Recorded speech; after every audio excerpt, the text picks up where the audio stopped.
वो कहते हैं ना कि जैसी करनी वैसी भरनी। इंसान जैसे काम करता है उसे उसका फल वैसा ही मिलता है। अगर आपने अच्छे कर्म किए होंगे तो आपको उसका अच्छा फल मिलेगा, और आपने बुरे कर्म किए होंगे तो आपको उसका बुरा फल मिलेगा। अगर किसी के साथ कुछ बुरा होता है तो लोग कहते हैं इसने पिछले जन्म में जरूर कुछ बुरा किया होगा, इसीलिए इसके साथ ऐसा बुरा हुआ।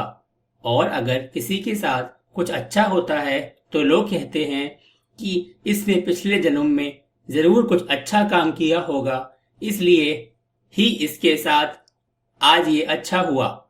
देखा जाए तो आज के ज़माने में इंसान को अपने इस जन्म का हिसाब इसी जन्म में चुकाना पड़ता है, क्योंकि पहले भगवान नोटबुक पेन लेकर हिसाब करते थे, इसलिए उन्हें हिसाब करने में देरी लगती थी। आज के ज़माने में भगवान के पास भी लगता है लैपटॉप आ गया है, तो उन्हें इंसान के कर्म का फल देने में यानी कि हिसाब करने में देरी नहीं लगती। एक बार एक व्यक्ति को रास्ते में यमराज मिल जाते हैं। वो व्यक्ति उन्हें पहचान नहीं पाया। यमराज ने उस व्यक्ति से पीने के लिए पानी मांगा। उस व्यक्ति ने बिना कुछ सोचे और बिना भी एक क्षण गवाए यमराज को पानी पिला दिया।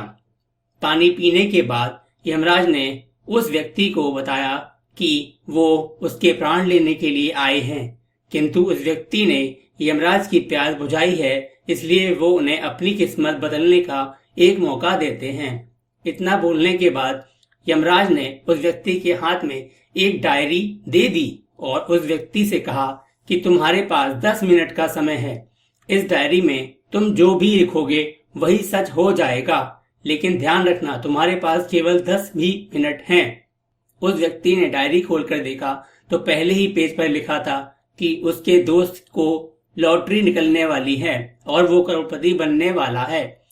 वो व्यक्ति ने वहां लिख दिया कि दोस्त को लॉटरी ना निकले। अगले पेज पर लिखा था कि उसका एक रिश्तेदार चुनाव जीतकर मंत्री बनने वाला है। उसने वहां पर लिख दिया कि उसका रिश्तेदार चुनाव हार जाए।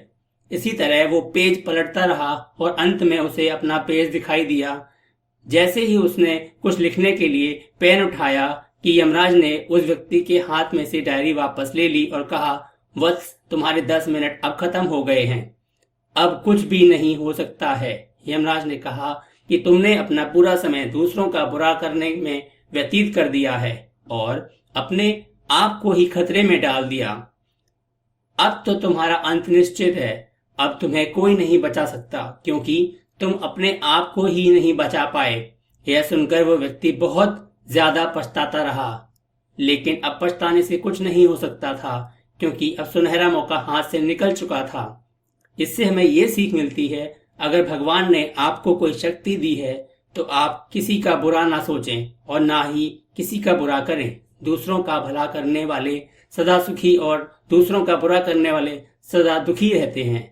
अगर आपको मेरी कहानी पसंद आई तो कृपया चैनल को सब्सक्राइब करें, लाइक करें और ज़्यादा से ज़्यादा शेयर करें। धन्यवाद।